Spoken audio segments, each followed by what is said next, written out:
the living Jesus. Today is another Sunday. It's a Thanksgiving Sunday in the presence of God. The Lord has been good to us.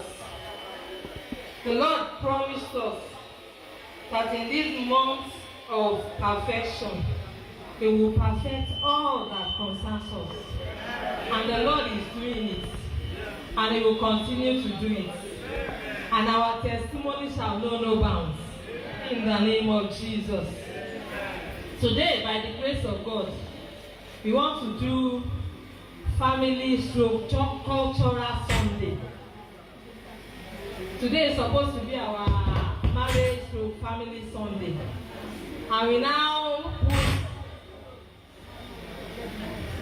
put Korean time with Maggi. We added some things so that we add culture into it. We now make it our cultural Sunday. Now, cultural Sunday. We want to see how our culture, how it will affect our lives in Christ. The Christ that we profess, how will He be made known in our culture? Christian culture, it encompasses shared belief, values, and practices that are rooted in the teachings of Jesus Christ. It is not what our dialect is saying. Through our dialects, what Christ is professing. Various regions in Nigeria.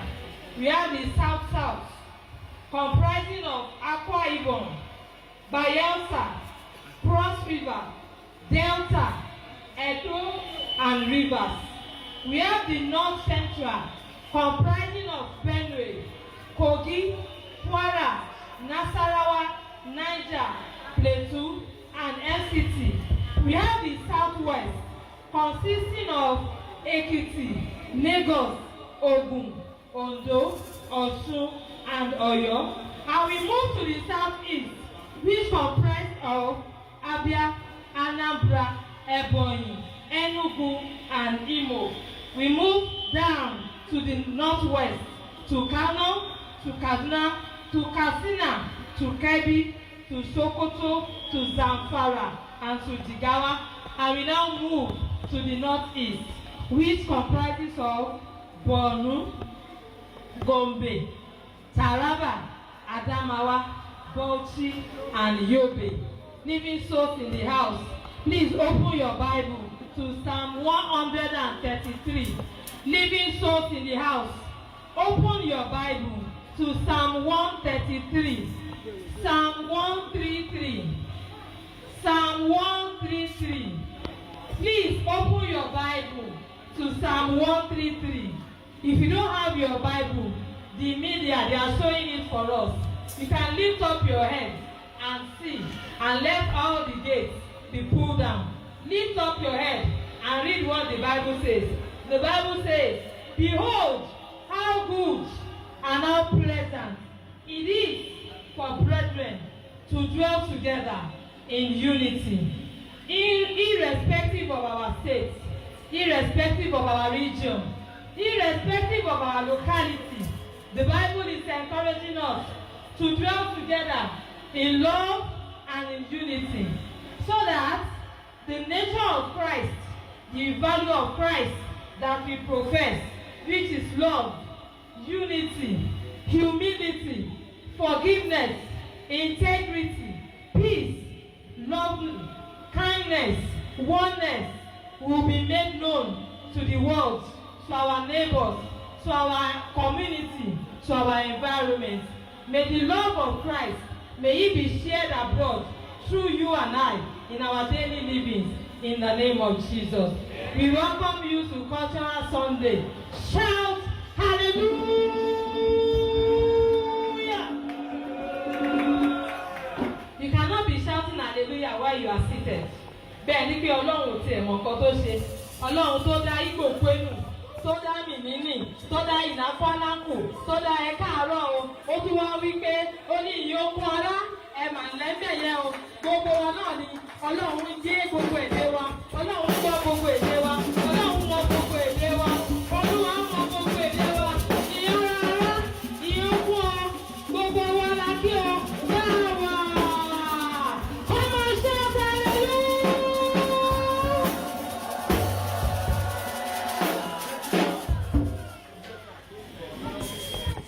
Àwọn tí wọ́n gbọ́ èdè ni wọ́n, ẹ má bínú o, gbogbo ẹ̀kọ́ ni mo mọ̀, ó ń gbìyànjú ni, ṣe gbọ́, ṣùgbọ́n tẹ bá fẹ́ kọ́ mi, àyè wà, èmi ni máa gbowó o, ẹ̀yin máa máa gbowó o, èmi tí mo fẹ́ kọ́ èdè, ẹ̀yin lè máa fún mi lógún, torí pé ẹ̀ ń bẹ̀ mí láti kọ́ èdè yìí. Ọmọ ṣàbẹ̀lẹ̀lú. Ṣàbẹ̀lẹ̀lú.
In Jesus' mighty name we pray.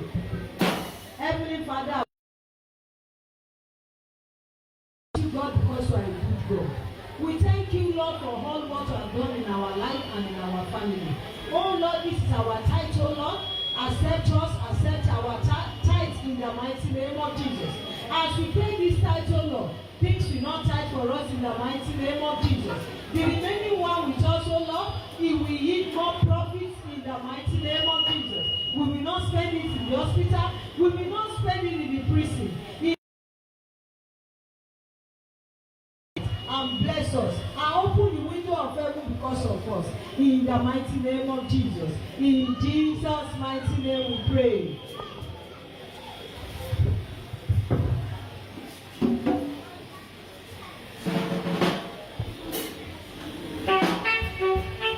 Somebody shout hallelujah.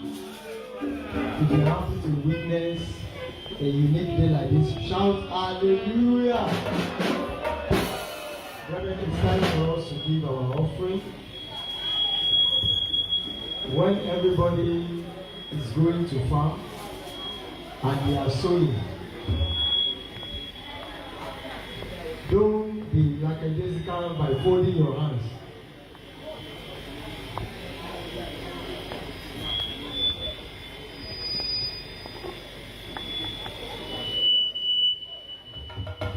Praise the Lord.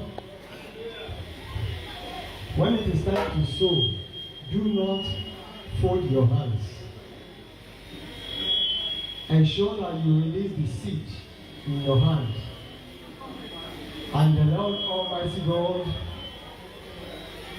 He will shower His blessing, He will shower His rain on our seed, and it will bring proper harvest in the name of Jesus.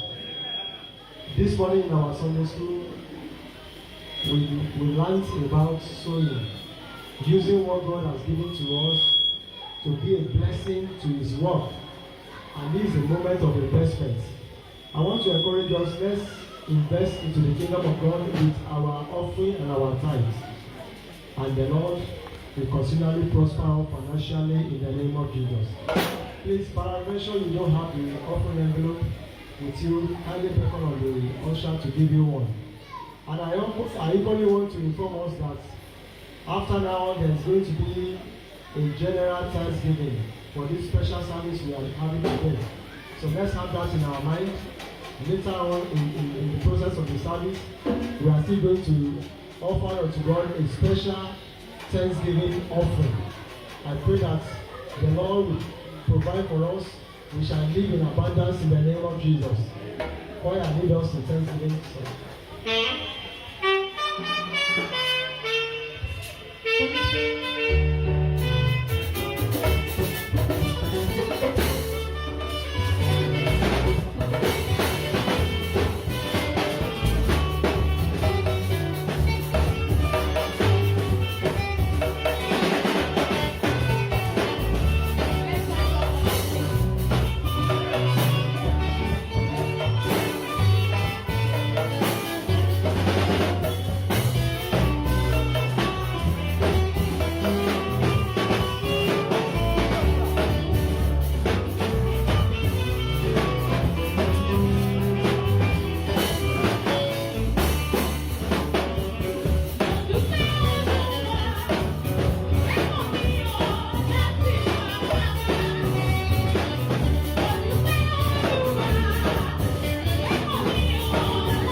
bless you for a wonderful moment in your house today.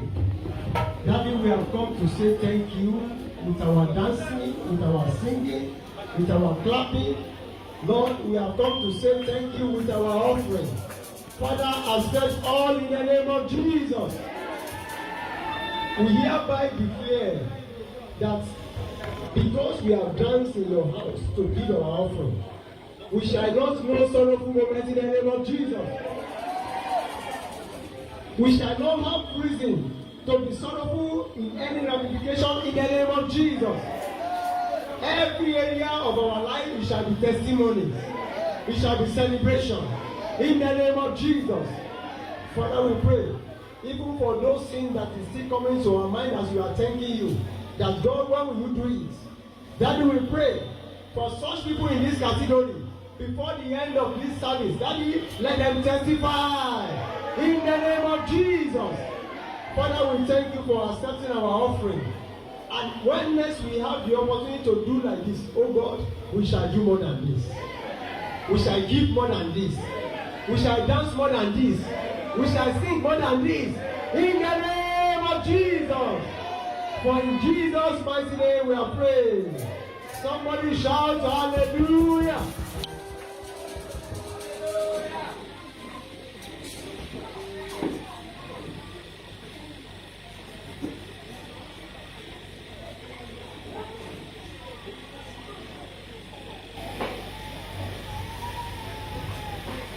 Praise the Lord. Praise Master Jesus. Our Bible reading for today's glorious service will be taken from the book of 1 Corinthians, chapter 1, verse 10 to 11. Our Bible reading for this wonderful service will be taken from the book of 1 Corinthians, chapter 1, verse 10 to 11. And I read, "Now I beseech you, brethren, by the name of our Lord Jesus Christ, that ye all speak the same thing, and that there be no divisions among you, but that ye be perfectly joined together with the same mind and in the same judgment." Verse 11, which is the last verse. "For it hath been declared unto me of you, my brethren, that them which are of the house of Chloe, that there are contentions among you." May the Lord bless the reading and hearing of His word in the mighty name of Jesus.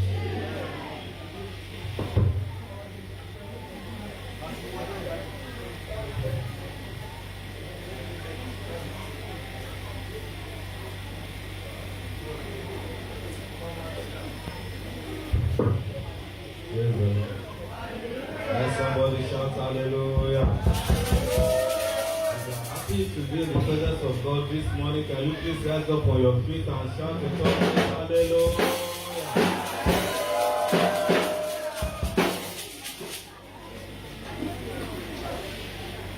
If you are worshiping with us on the first Sunday like this, if today is your first day of worshiping with us, can you please rise up on your feet for greetings and recognition?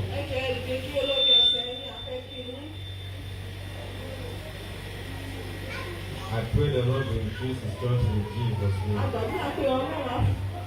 This is the Bidemi Christian Church of God, City of His Glory, area headquarters and parish, where God dwells and everybody is somebody. We have our weekly activities,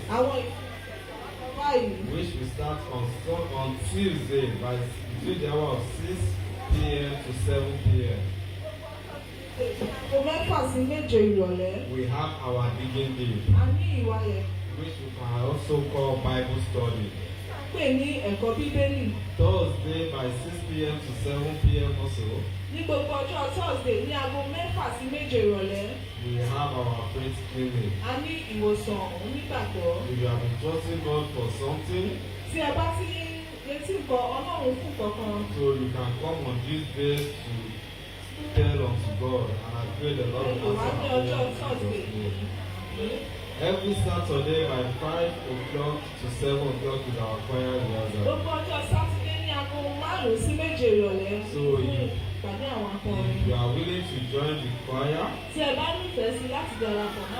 feel free to join them come Saturday by 5 o'clock. Our Sunday service starts with fresh anointing for all workers and ministers by 7 o'clock a.m.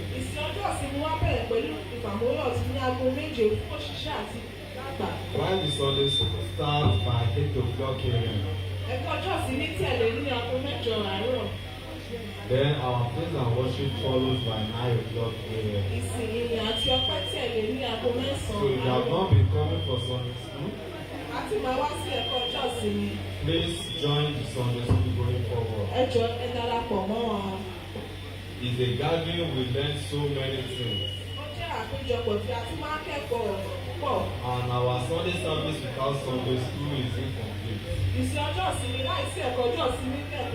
So please, going forward, you can join us in Sunday school by every month we have our program, which on the first Sunday is our monthly Thanksgiving. And second Sunday, like this, is our marriage seminar.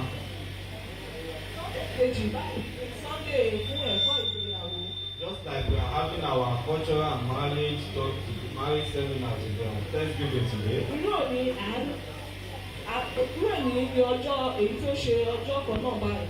So every second Sunday is our marriage seminar. Then second Saturday is our good women prayer meeting. If you know you are a woman in the house, shout hallelujah. If you know you were here yesterday for this prayer meeting, shout hallelujah. So just few of them were here yesterday. Every second Saturday, please join the women in prayer between the hour of 2 p.m. to 4 p.m. Why third Sunday of every month is our youth Sunday.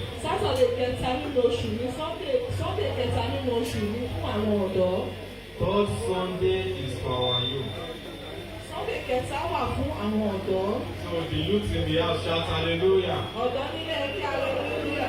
They are not around today. If you are a youth in the house, shout hallelujah. Okay, so get ready for next week Sunday. We are going to leave the altar and the mic. We are going to hand over to you. And I pray as you teach us, the Lord will be with you. Every third Saturday also is our victory hour. Which will start by 8 o'clock a.m. to 10 a.m. It's just 2 hours program. So this coming Saturday, endeavor to join us here. Every last Sunday is our prayer Sunday. So the last Sunday of this month, we are going to be having a powerful prayer. Please make sure you are not left behind. Next week Sunday, Mommy Oka will be taking us open heaven. While the other family will provide us with refreshment for the children. Don't let us forget the share donation we have been talking about for the past 2 months. If you observe very well, this place can no longer contain us. The chairs also is not enough. So we need more chairs. And this is the type of chairs, the red chairs we have over here. If God puts in your heart to give us more than one, give us as many as you want. And I pray as we do so, the Lord will bless us in Jesus' name. If there is any announcement, a bá ní ìfilọ̀ mìíràn. We are going to be hearing from the pastor. A ó gbọ́ láti ẹnu bàbá wa. Praise the Lord, somebody. Ẹ jẹ́ hallelujah.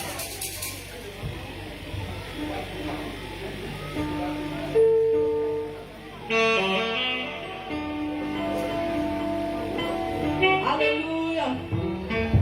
It is time for the prayer ministration. Tithe now go there.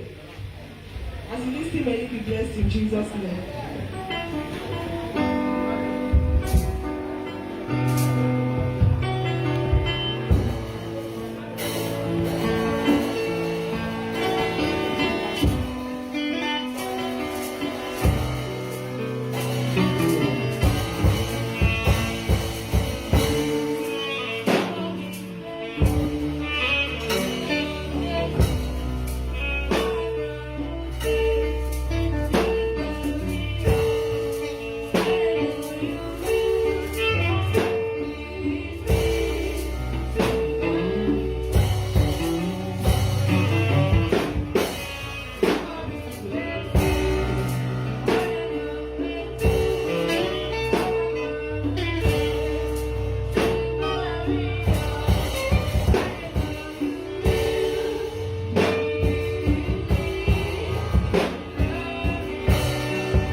Let's give our hands and say thank you, Jesus. Now we give glory, honor, back unto Him this morning. Give Him thanks, give Him praise, worship Him. Daddy, I thank you, I love you. He is good for you, my son. Where you have been today, appreciate God. Appreciate God.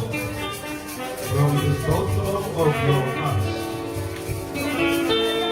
worship Him.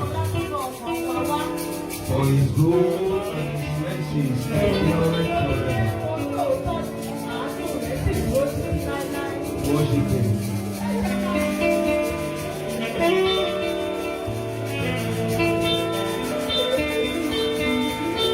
Jehovah,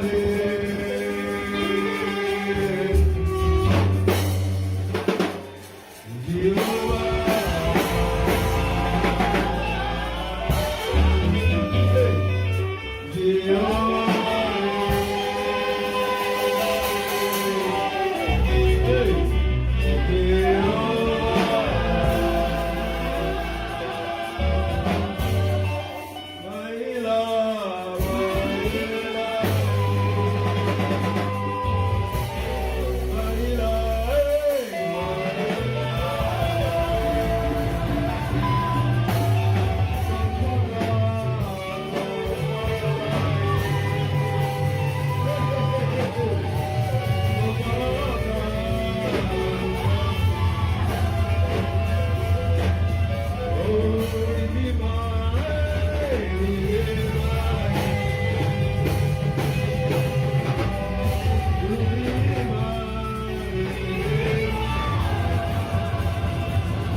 love you, we love you, Savior. We love you, Jesus Christ. Thank you for bringing us to the second quarter of this year. Thank you for your mercy. Thank you for your grace. Thank you for your protection. Thank you for your provision. Thank you for your healing. Thank you for all you've done for us. Glory, glory, glory, glory, this you. Thank you for the pastorates. Thank you for the workers. Thank you for the members. Thank you for the elders. Thank you for the good women. Thank you for the excellent men. Thank you for all the children, all the youths. Thank you for what you are doing at this. Glory be to your name. Lord, accept our thanksgiving in Jesus' name. Father, we pray as we go into your word very briefly. We ask that you speak yourself. And at the end of today's program, by the time everything will be coming to an end, together we shall praise you. We shall have reasons to say glory be unto you. Thank you, everlasting Father. In Jesus' mighty name we pray. Praise the Lord. If you are clapping, I think you can do better than that. You are not clapping for us, but you are clapping for the kings of kings and the Lord of God. Jam your hands together for Jesus.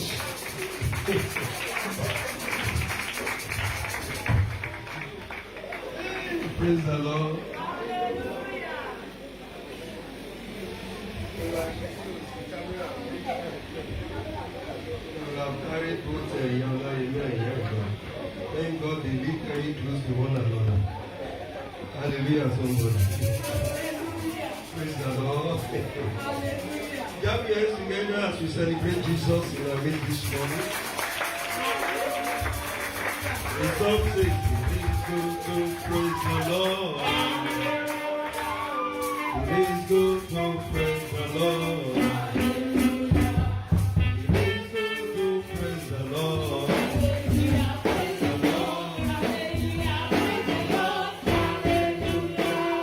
Hallelujah. God bless the choir, the instrumentalists, the ushering department, and the children department, and the pastorate, and all members in Jesus' name. Indeed, when I was coming to my father's house this morning, I was a bit dull. But by the time the praise and worship was going on, something entered me. Hallelujah. I don't know where the strength came from. But I want to believe it is called Holy Ghost strength. That made me to dance and dance and dance and dance. And I still want to dance more today. Because I still going to be general thanksgiving. And you will all dance and dance even to your maker in Jesus. For your maker in Jesus. Praise the Lord. Yes, I want to thank God for the first edition of this program. Which is happening today, right now, live and direct. The cultural celebration. Because we still have many things to do, about 2 or 3 more important things to do. After now, one of our daddies will come. We do what God asks us to do together today. Then we move straight to ethnics and renditions. Maybe 5 minutes each. The Igbo, the Hausas. I said we should come dressed with our traditional. I can see Yorubas. I can't recognize Igbo. I can't recognize Egede. I can't recognize Fulanis. I can't. If you are Igbo woman or Igbo man, yeah, rise to your feet and shout hallelujah. No Igbo. No Igbo. Are you shy to? And take him. What do man? Praise the Lord. So if you are from Benue, Yegides, and what have you, etc., rise to your feet and shout hallelujah. We want to see your dress. How you dress in your that's what I'm trying to get. Rise to your feet and shout another wonderful hallelujah. Hallelujah. You understand what I'm saying? Praise the Lord. Praise the Lord. Hey, from the Hausas in Akwana.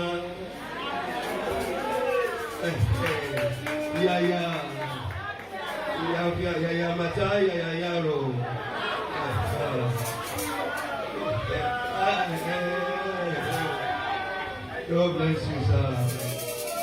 Praise the Lord. Then the Yorubas, Ekaro,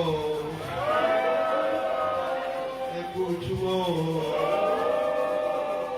Shidadalawao, Lebawa, Abeni, Baisi, Abi. Oh, praise the Lord. And Lord, we accept our praise in Jesus' name. This next year, this has come and has come to stay. So every second Sunday, month of July, every year is going to be our cultural day. Let's have hands together for Jesus. For coming on every tribe,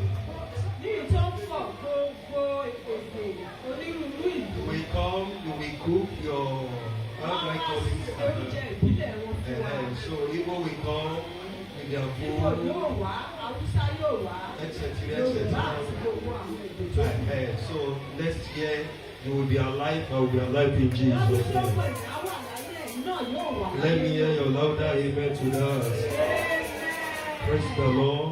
Don't forget, this Saturday is our victory hour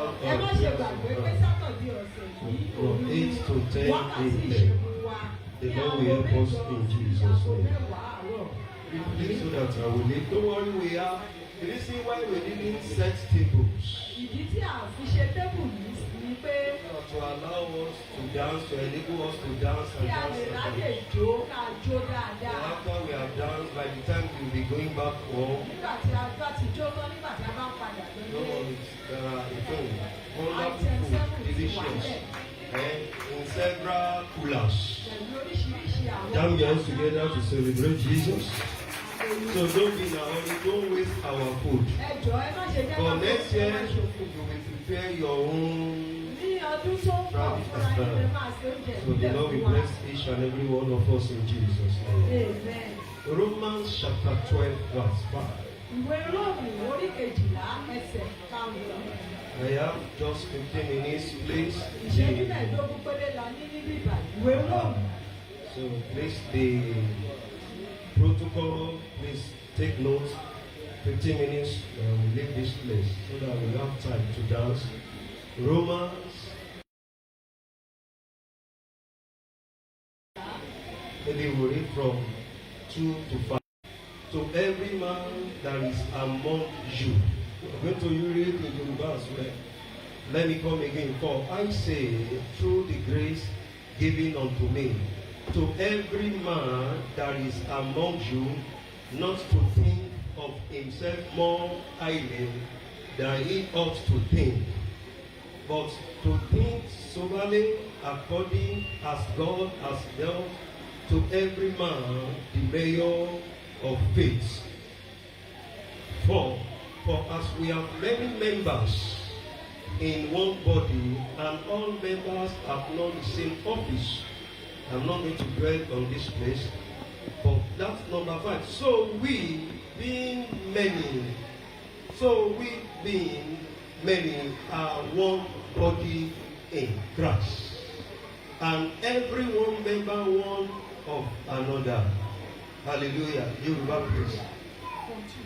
Yeah, read from 3 and 5.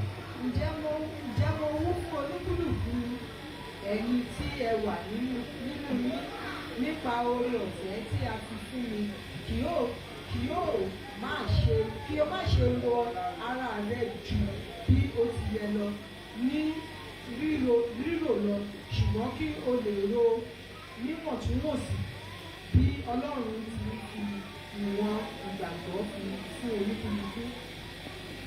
Fine. Bẹ́ẹ̀ ni àwa ti jẹ́ púpọ̀, a jẹ́ ara kan nínú Kristi àti olúkúlùkù ẹ̀yà ara ọmọ nìkejì rẹ̀. Praise the name of the Lord. Hallelujah. Mommy just remembered Lukuluku. Praise the name of the Lord. Verse 5 says, so we, being many, are one body in Christ. A jẹ́ púpọ̀, a sì jẹ́ ẹ̀yà ara kan nínú Kristi. It doesn't matter our numbers. Eléyìí ò túmọ̀ sí pé bí a ti pọ̀ tó. Either we have thousands or billions here Bóyá a today. jẹ́ thousand ni àbí a jẹ́ mílíọ̀nù. But as far as God is concerned, Bí sípa titi Ọlọ́run, we are one. a jẹ́ ẹyọ kan nínú Kristi. It doesn't matter your status. Eléyìí ò túmọ̀ sí ipò tí It o wà. doesn't matter your height. Eléyìí ò túmọ̀ sí bí o ṣe ga tó àbí bí o ṣe It kéré doesn't sí. matter your color.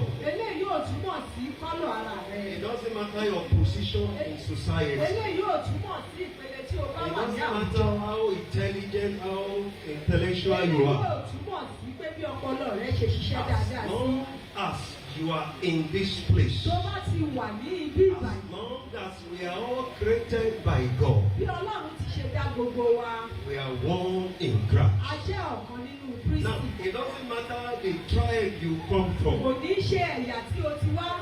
It doesn't matter whether you are an Igbo woman or you are an Igbo Kò ní man. ṣe bóyá Ìgbò ní àbí It doesn't Yorùbá. matter whether you are from Ekiti Kò or ní ṣe Ijebu. bóyá Èkìtì ní àbí Ìjẹ̀bú. As long as you are created by God, Tó ti lè jẹ́ pé Ọlọ́run ló dá ọ. we are all one before Gbogbo God. wa jẹ́ ọ̀kan When níwájú I was in the Ọlọ́run. office and I was hearing mommy that took that Psalm 133 verse 1, Wọ́n ní àwọn gbọ́ nípa mọ́mì tí ó tó ń ka ìwé and Bíbélì I fún told wa. mommy Oyewole and my wife, I said, mommy has told me what I needed to say today. Wọ́n ní àwọn wá sọ pé mọ́mì ti jí ohun tí As àwọn she fẹ́ was sọ reading, I lẹ́nu. was also reading. Wọ́n ní àwọn kà á, àwọn sì ń kà á pẹ̀lú And wọn. Oyewole said, the Spirit of God is one. Lọ́bẹ̀rẹ̀ wọlé wá ní pé ẹ̀mí Ọlọ́run ọ̀kan ló ń ṣe. So it doesn't matter your level. Kò ní bó ti lè jẹ́ ní bó ti wà. Either you have 10 cars, Bóyá o ti ẹ̀ ní mọ́tò ayọ́kẹ́lẹ́ either you mẹ́wàá. are rich or you are Bóyá poor. o ti ẹ̀ lọ́rọ̀ ní àbí o tòṣì.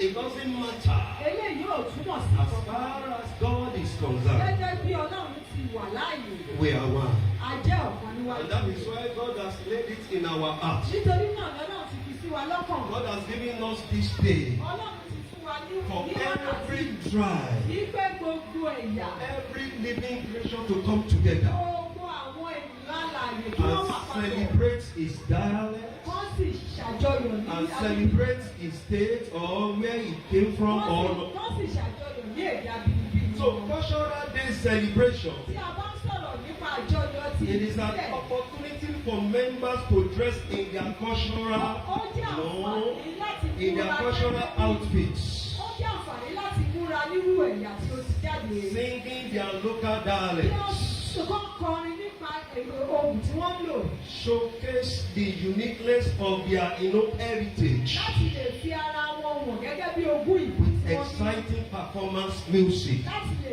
kọ́ kọrin èyí tí ó dùn God sí will Ọlọ́run. bless our instrumentalists in the name of Ọlọ́run yóò Jesus. fún àwọn akọrin wa ní orúkọ Jésù So àmín. that's just the simple meaning of cultural either day or whatever. Anytime we are celebrating cultural Nígbà no tí a program, bá ń ṣe àjọyọ̀ ìwà coming ìṣe together ìbí wa. of different types, Eléyìí ni gbogbo àwọn ẹ̀yà coming together tí wọ́n of máa different ethnics or different tribes Wọ́n ti lè jẹ́rú ẹ̀yà tí o jẹ́ to celebrate, láti ṣe àjọyọ̀. to appreciate God in our Láti lè lives. bá Ọlọ́run sọ̀rọ̀ You nípa ayé agree wa. with me that many have gone from Ìjẹ́ January ìlọ́pẹ̀ to wípé June, ọ̀pọ̀ ló ti lọ láti January títí di but àkókò for you and yìí. them to be alive today, Fún èmi àtiwọ́ láti wà láàyè. it is not because you know how to dance. Kì í ṣe nítorí pé o mọ̀ ọ́ jò. That you can dance like me or dance like Daddy Adeshina. Bóyá o lè jójú dáadáa Adéṣínà Or it is lọ́dún. not because you are so gentle Kì í like ṣe nítorí though, pé o tiẹ̀ ní ìwà rẹ̀ like bí Baba àdàbà. Kì Adebiyi. í ṣe pé No.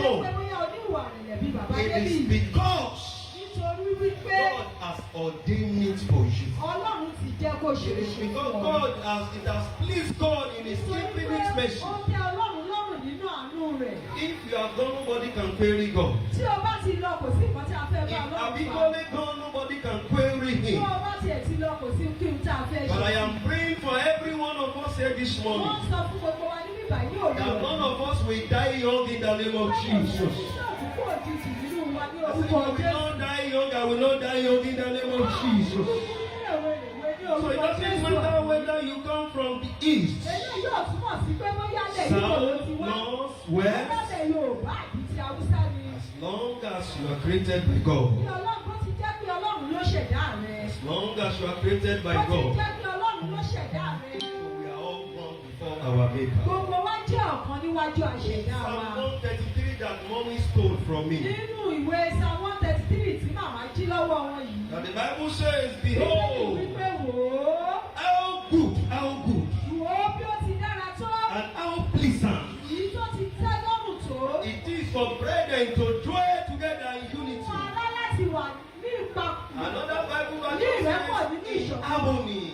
Nínú ìṣọ̀kan. Oh, when heaven sees that we rejoice, we dwell in unity together. Nígbà tí ọ̀run bá rí pé a wà nínú ìṣọ̀kan papọ̀. Oh, heaven is always happy. Ọ̀run inú ọ̀run yóò máa dùn That pé a see ṣe the bẹ́ẹ̀. work of my hand.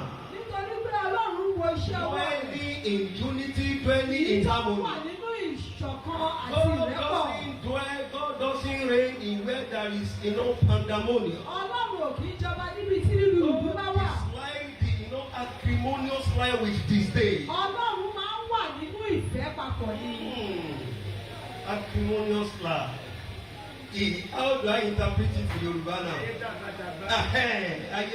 God doesn't dwell there. Ọlọ́run ò ń gbé nínú God loves unity and harmony. Ọlọ́run náà fi God loves where His people are living together, a peaceful way. They are living a peaceful life. Ọlọ́run fẹ́ ibi tí àwọn ènìyàn So ti behold, how good Wò ó dára. and how pleasant. Èyí tó tẹ́ lọ́rùn. There is difference between good and pleasant. Ìyàtọ̀ wà láàárín tó It dára. is for brethren to dwell together, Fún ará láti wà nínú ìṣọ̀kan. not to dwell, to separate from one another. To Ṣé dwell láti dára together. kúrò ní àárín ara wọn ṣùgbọ́n kó wà ní ìṣọ̀kan. So heaven rejoice when we come together and praise God Nígbà tí a bá wà papọ̀ láti yin Ọlọ́run. in our local language or Nínú àwọn languages. èdè wa, èdè abínibí wa. Praise the Lord, somebody. Hallelujah. Praise the Lord, somebody. Hallelujah. It is God, like I said, when I was going through and God was telling me something, He said, son,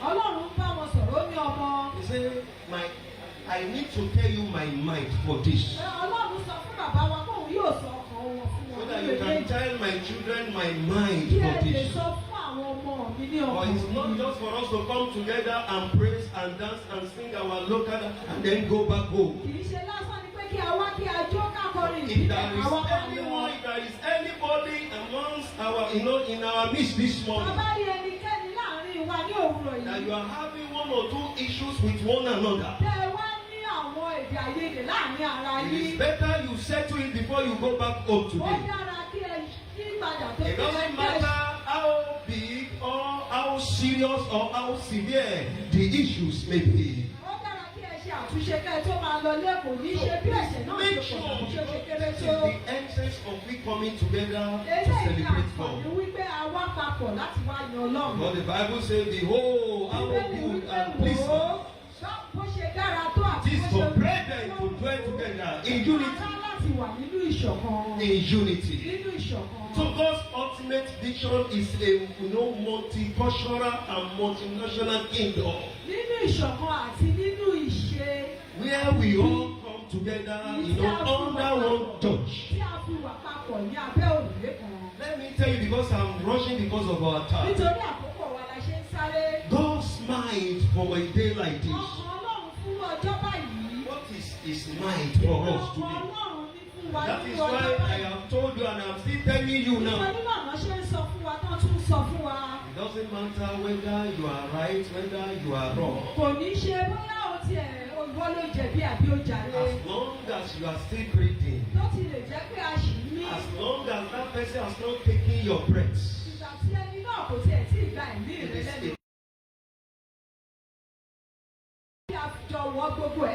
And I pray for that spirit of forgiveness in the name of Jesus. What is His mind for us today? What is His mind for us today? I have many here, but I will just take two. That I will leave. Let's read Psalm 22 verse 3. Psalm 22 verse 3. If you are there, you can please read. Because it's talking about Israel there. If you are there, you can hear the Psalm 22 verse 3. To dwell in David. Yes. But you are holy. But you are only enthroned in the praises of Israel. Another version, please. Another version, please.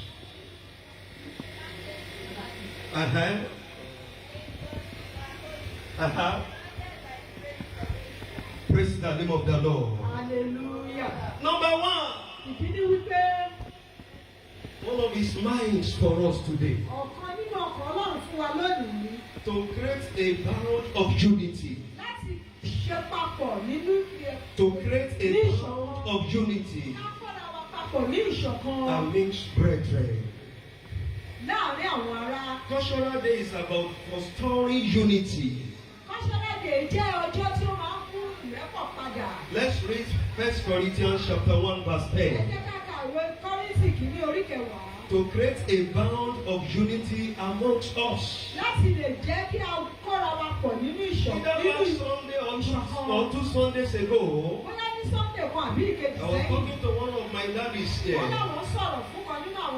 think this week I said there is nobody that is not important. There is nobody that is not important. In other words, there is no useless man, there is no useless woman. If it's not useful today, it may be useful to be. Because the Bible says, I know the person that God said, for everything that I created, there was. So if this man is not useful to you, or because of that you are calling him a useless man, it's useful to another person. So there is no useless man.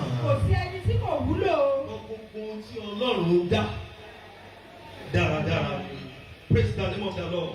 In 1 Corinthians chapter 1 verse 10 says, now I beseech you, brethren, by the name of our Lord Jesus Christ, that ye all speak the same thing. That ye all speak same thing. And there be no division among you. The reason why we are having problems in the church today is because we have allowed division in the church. It is because we are now separating. These are for rich people. These are for middle people. These are for poor people. But have you all forgotten that when I was going through this letter, God told me so this morning that there is no rich man ever. There is no heaven for a rich man. And there is no heaven for a poor man. There is no heaven for a yellow man. There is no heaven for a black man. There is no separate heaven between a poor man and a rich man. The moment a man dies, either you are rich or you are poor, we are all going to the same place. Now depends on how you spend your life, how you live your life. It is how you live your life that will determine where you are going. So if you are mentioning wealth now, and you say, no, and be on the and call on God, and you say, no, I don't want to deal with this person. Mi ò tiẹ̀ fẹ́ bẹ́ẹ̀ ni ìṣe Like rárá. the way Holy Spirit used our Sunday school teacher for us to this morning. Bí wọ́n ṣe lo àwọn tíṣà That wọn fún if not for the same church, we attend same church. How dare it that this boy will be talking to me? We can't even sit together outside. Brethren, I am happy to tell you.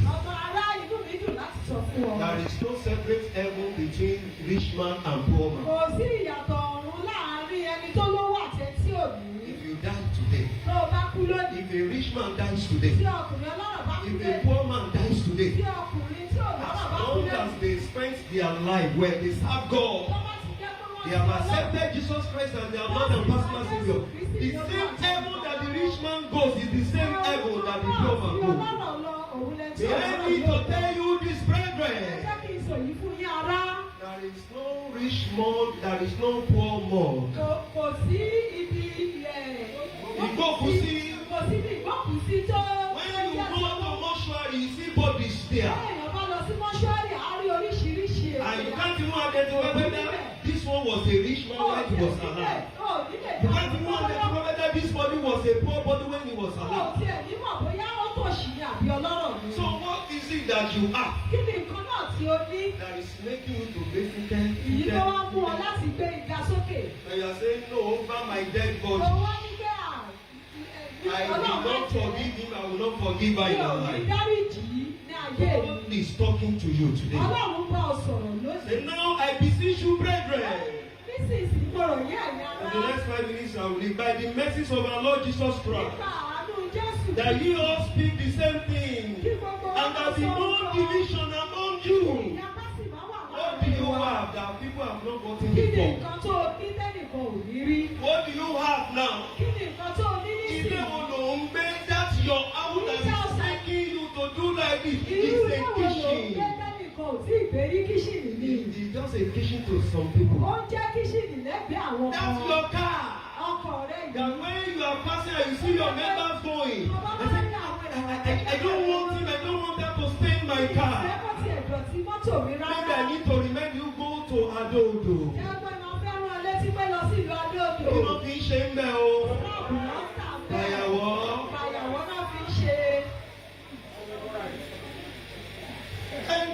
You see your neighbor is not quickly wind up. I don't want him to get it to stay in my car.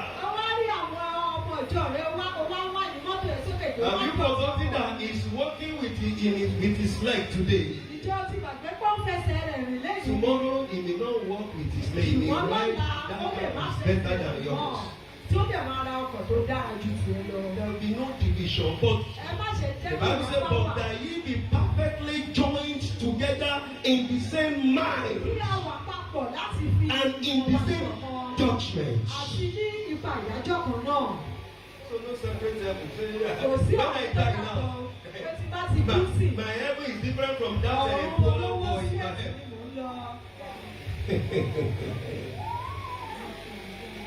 Forgive one another. Let go of offenses, let go of anger, malice, hatred, comparison. Among brethren. I will run on with this, though I have many, but I will stop at this. Galatians chapter 3, verse 28. Galatians chapter 3, verse 28. If you are there, you can please pray. Galatians 3:28. There is neither, what does it say? There is neither Jew, nor what? Nor Greek. No. There is neither bond or who now? No free. There is neither who now male, nor what? No female. But what? But ye are what? Ye are all one in Christ.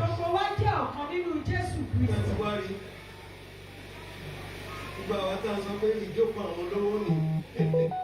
Ìjókòó àwọn tó kù díẹ̀ káàtó nù. We have top management, middle management and lower management. Àti àwọn tó wà lókè téńté, àwọn tó wà láàárín àtàwọn tó wà nísàlẹ̀ pátápátá. The day you close your eyes. Ìjọ tí o bá di ojú rẹ. You struggle to lift your head. Tó wá tiraka láti gbé orí rẹ sókè. Tí ò lè fi tó ṣẹlẹ̀ mọ́. It's between you and your maker. Ó máa wá wà láàárín ìwọ àti àṣẹ̀dá rẹ. Let there be no division in the house of God. Ẹ má ṣe jẹ́ kí ìyapa wà nílé Ọlọ́run.